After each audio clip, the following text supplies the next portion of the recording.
Aye, aye. Welcome to another deep dive, my friends. Ready to go deep, deep, deep into the wonderful world of anxiety. Oh, yeah, we're talking that raw, unfiltered anxiety straight from the depths. The kind of stuff that keeps you up at night, staring at the ceiling. Or doom scrolling through Reddit at 3 a.m. We've all been there, my friends. And we're diving headfirst into that rabbit hole today with, what is it, Reddit's for Anxiety? A treasure trove of glorious, anxiety-ridden tales. We're talking panic attacks in the cereal aisle, existential dread in the shower, the works. You know, the everyday struggles of just existing in this crazy, chaotic world. And just a heads up, folks, this deep dive is strictly 18 and over. We're talking real talk, real feelings, the raw and unfiltered truth about anxiety. So if you're not of age, or if you're easily triggered by, well, the realities of life, This might not be the episode for you, but for those who are ready to get real, buckle up, that's Buttercup. going to be a wild ride. So what kind of anxieties are we grappling with today? Oh man, there was this one post that really got to me. This person was like, I think I'm going crazy. They were having all these physical symptoms like a racing heart, dizziness, the whole shebang. They were convinced they were having a heart attack. It's like their brain was stuck in overdrive, stuck on this loop of what if, what if, what if. It's amazing how powerful the mind-body connection is. It's like our thoughts can literally make us sick. Precisely. When we're constantly bombarded with anxious thoughts, our body goes into fight or flight mode. Even if there's no real danger, our bodies are like, danger, danger, time to panic. It's like our internal alarm system is permanently stuck on high alert, even when there's nothing to be alarmed about. And then we end up with like heart palpitations in the middle of a staff meeting or cold sweats while waiting in line for coffee. The struggle is real, my friend. Real is an understatement, my friend. It's like living in a constant state of what if, and it's exhausting. And the worst part is, it can manifest in so many different ways. 1 minute you're fine, just vibing with your day, and the next minute, bam! Anxiety hits you like a ton of bricks. And it can be anything, right? Like social anxiety, fear of failure, health anxiety. Don't even get me started on health anxiety. Oh boy, that's a whole other deep dive right there. Seriously, 1 minute you're Googling how to make the perfect cup of tea, and the next you're convinced you have some rare, incurable disease. The internet.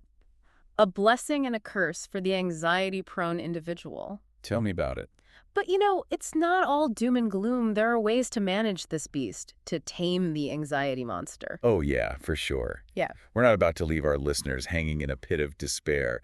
We're all about finding those glimmers of hope, those little nuggets of wisdom that can help us navigate this crazy thing called life. Exactly, because at the end of the day, we're all just trying to figure things out, one anxious thought at a time. One step at a time, one deep breath at a time, one anxiety-reducing technique at a time. And hey, if all else fails, there's always chocolate. Or wine. Or maybe a nice long nap. Or maybe all of the above. Now you're speaking my language. See, this is why we make such a great team. We get each other. We get the struggle. We get the humor and the darkness. We're like the anxiety whisperers, here to guide you through the labyrinth of your own mind. And maybe have a few laughs along the way. Because, hey, laughter's the best medicine, right? Or was that wine? Maybe a little bit of both. You know what? I think you're onto something. But we'll save that deep dive for another time. Stay tuned, folks. It's going to get real.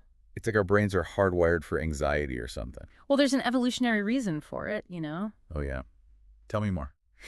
Back in the caveman days, anxiety kept us alive. Yeah. You know, like saber-toothed tiger lurking in the bushes, time to freak out, run away, find food, make more cave babies, you know, the essentials. So basically, anxiety is just our inner caveman freaking out about Wi-Fi passwords and deadlines. In a nutshell, yeah. Our ancestors were worried about getting eaten by wild animals, and were worried about whether or not our Instagram posts will get enough likes. We've come a long way, haven't we? Not really, no. Oh. But hey, at least we have indoor plumbing. And noise-canceling headphones. True, true.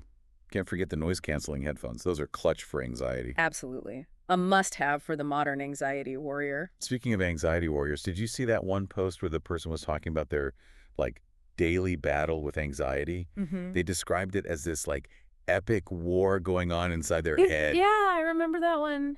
It's amazing how much creativity anxiety can inspire. It's like our own personal Game of Thrones, but instead of dragons and White Walkers, it's racing thoughts and irrational fears. And instead of the Iron Throne, we're all just fighting for a little peace of mind. Peace of mind. Now that's something I could get behind. But how do we actually achieve it?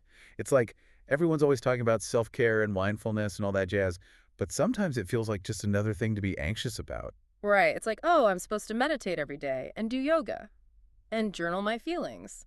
Great. One more thing to add to my to-do list, which is already giving me anxiety. It's the paradox of self-care. You're trying to take care of yourself, but then you get anxious about not doing it right or not having enough time for it. It's a vicious cycle. A vicious anxiety-ridden cycle. But it's a cycle we can break. We just need the right tools and strategies. Easier said than done, my friend. Yeah. But hey, we're here to explore those tools and strategies to wade through the trenches of anxiety together and hopefully come out the other side with a little more wisdom, a little more compassion, and maybe a slightly better understanding of why our brains are such jerks sometimes. Preach. And if we can help even just one person feel a little less alone in their anxiety, I'd say this whole deep dive was worth it. 100%. We're in this together, folks. Anxiety and all. You know what they say, little anxiety never hurt nobody. Yeah, right. Tell that to my therapist. Touché, my friend. Touché.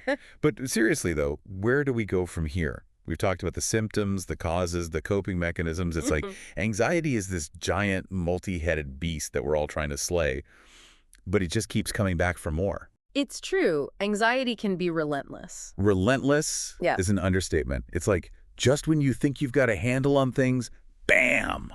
Another anxiety spiral comes out of nowhere. And it can be anything, really. Oh, tell me about it. One minute you're feeling good, you're on top of the world, and the next minute you're convinced you left the oven on and your house is going to burn down. Or you sent that email to the wrong person.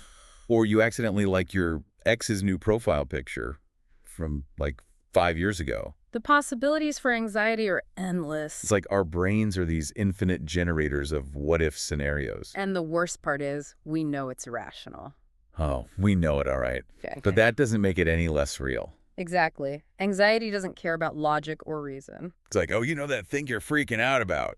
Yeah, it's probably not going to happen. But hey, let's just worry about it anyway, just for funsies. The anxiety gremlins love to keep us on our toes. Oh, those little gremlins are brutal.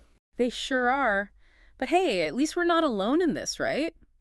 There's a certain comfort in knowing that millions of other people are out there battling their own anxiety gremlins, just like us. Misery loves company. Something like that. But seriously, though, it is comforting to know that we're not alone in this. That there are other people out there who get it, who understand the struggle, who can relate to the feeling of wanting to scream into a pillow sometimes. And who won't judge you for accidentally liking your ex's profile picture. Hey, some things you just can't unsee, all right? But on that note, I think it's time to wrap up this anxiety extravaganza. As much as it pains me to say it, I think you're right.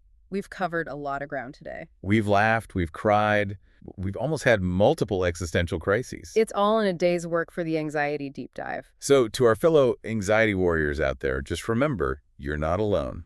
And hey, if all else fails, there's always chocolate or wine or maybe just a really good hug. And maybe therapy. Don't forget therapy. Right, therapy. Yep. But also chocolate and wine and hugs in moderation, of course. Of course.